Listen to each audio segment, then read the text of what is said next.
বিসমিল্লাহির রহমানির রহিম। আসসালামু আলাইকুম।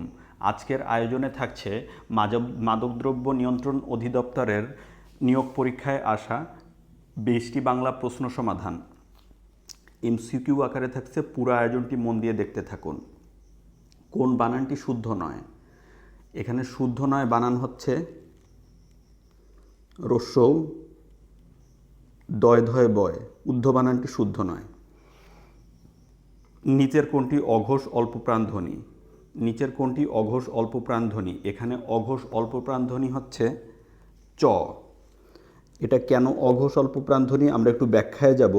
যে ধ্বনি উচ্চারণের সময় নিঃশ্বাস সংযোজিত হয় না এবং উচ্চারণের সময় স্বরতন্ত্রী অনুরণিত হয় না।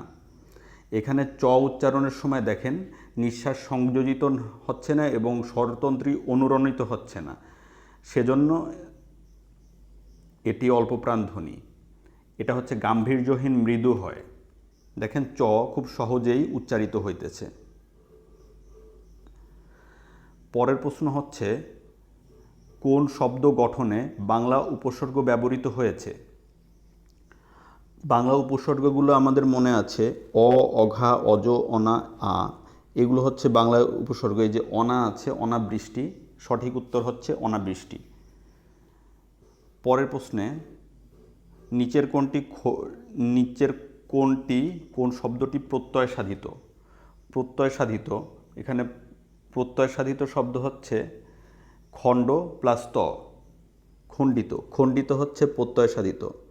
এখানে দেখুন খণ্ড প্লাস ত, খণ্ডিত। এটি হচ্ছে কৃত প্রত্যয় সাধিত শব্দ, খণ্ডিত। বন্ধন শব্দের অক্ষর বিন্যাস কোনটি? বন্ধন শব্দের অক্ষর বিন্যাস হচ্ছে বন প্লাস ধন, বন প্লাস ধন।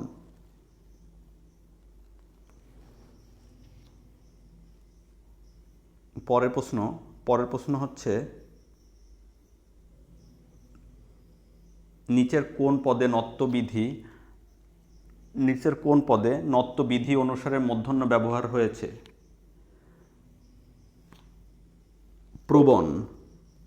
প্রবণ শব্দে নত্যবিধি অনুসারে মূর্ধন্য ব্যবহৃত হয়েছে। এখানে দেখুন কল্যাণ, নিক্কণ, বিপরীত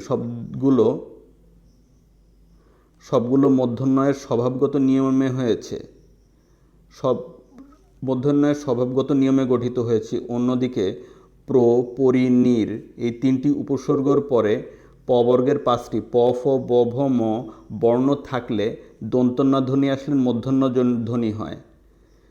যেমন প্রবণ, প্রমাণ ইত্যাদি। সঠিক উত্তর হচ্ছে ক। তার মানে আপনি এখানে দেখুন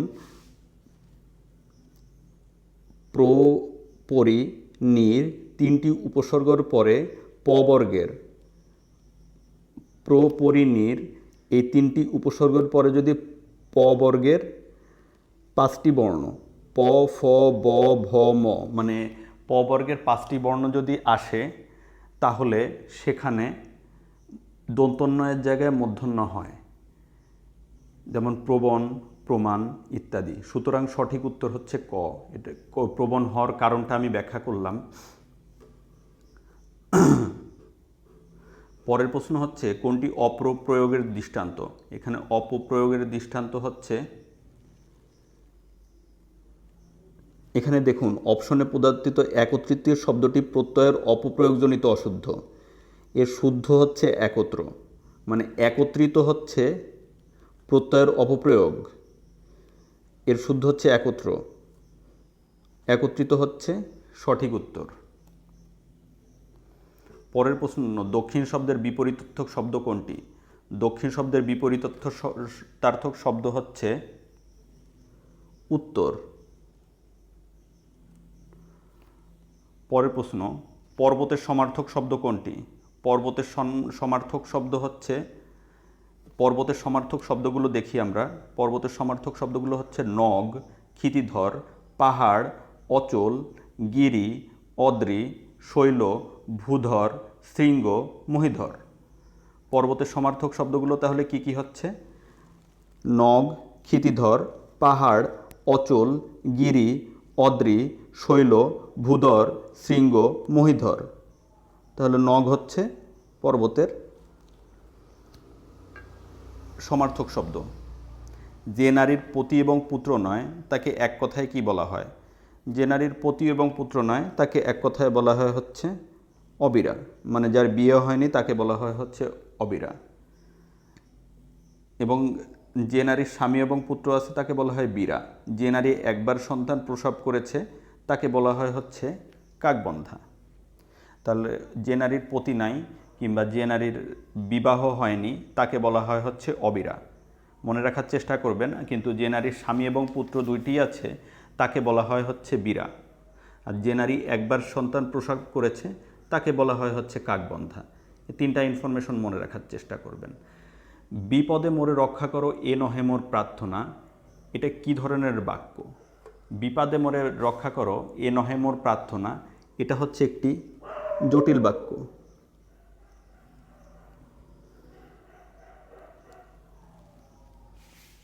যে বাক্যে একটি প্রধান খণ্ডবাক্যের সাথে এক বা একাধিক আশ্রিত বাক্য পরস্পর সাপেক্ষভাবে ব্যবহৃত হয় তাকে মিশ্র বা জটিল বাক্য বলে।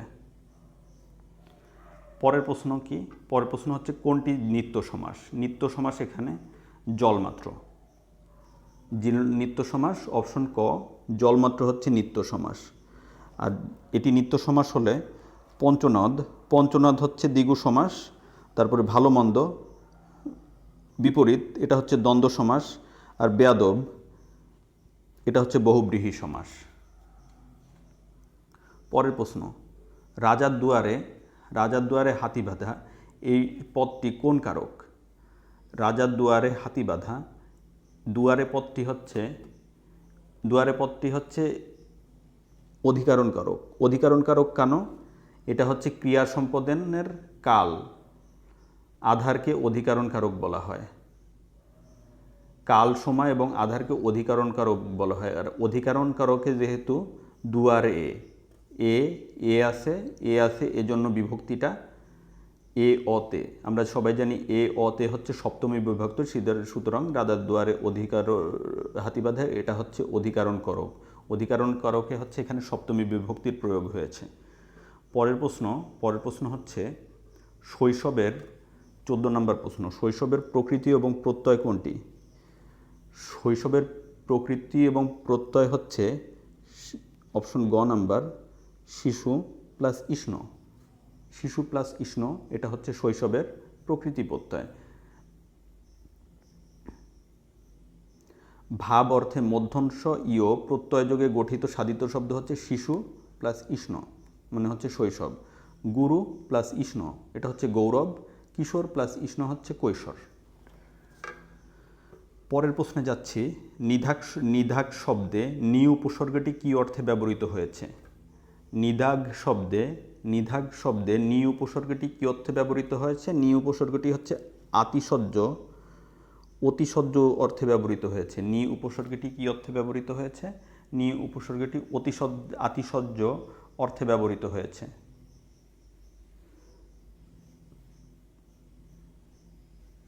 পরের প্রশ্ন হলো সচিব কোন ধরনের শব্দ?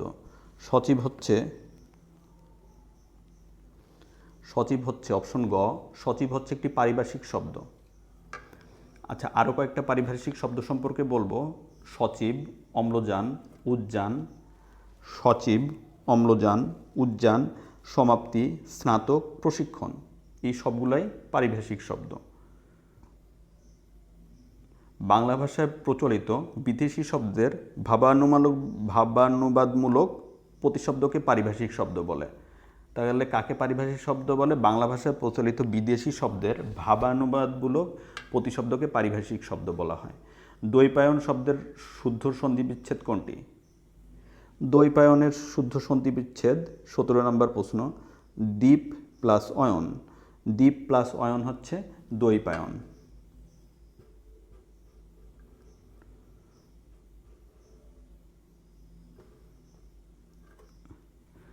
ব্যুৎপত্তিগতভাবে ব্যাকরণের অর্থ কী? ব্যুৎপত্তিগতভাবে ব্যাকরণের অর্থ হচ্ছে বিশেষভাবে বিশ্লেষণ। মা শিশুকে খাওয়াচ্ছেন বাক্যটিতে কোন ক্রিয়াপদের মা শিশুকে খাওয়াচ্ছেন বাক্যটি বাক্যটি কোন ক্রিয়াপদের উদাহরণ? এটি হচ্ছে মা শিশুকে খাওয়াচ্ছেন, এটি হচ্ছে নিজান্ত ক্রিয়াপদের উদাহরণ। নিজান্ত ক্রিয়াপদটা কি? যে ক্রিয়া একজনের প্রয়োজন বা চালনায় অন্য কর্তৃক অনুষ্ঠিত হয়। একজনের প্রয়োজন বা চালনায় মানে শিশুর প্রয়োজন এবং অন্য কর্তৃক অনুষ্ঠিত হয়। মা শিশুকে খাওয়াচ্ছেন, এখানে দেখুন ব্যাকরণে একে নিজান্ত ক্রিয়া বলা হয়।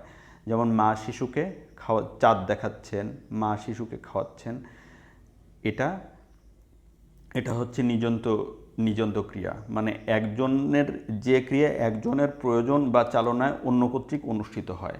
একজনের প্রয়োজন চালনা থাকবে এবং অন্য কর্তৃক অনুষ্ঠিত হবে। পরের প্রশ্নে ফিরে যাচ্ছি। সে নাকি আসবে না, এখানে না অব্যয়টি কী অর্থে ব্যবহৃত হয়েছে? সে নাকি আসবে না, এখানে না অব্যয়টি হচ্ছে অনুমান অর্থে ব্যবহৃত হয়েছে। অব্যয়পদটি অনুমান বা সম্ভাবনা অর্থে ব্যবহৃত হয়েছে। এখানে না অব্যয়টি নিষেধ, বিকল্প, আদর, অনুরোধ, বিস্ময়, তুলনা অর্থে ব্যবহৃত হয়।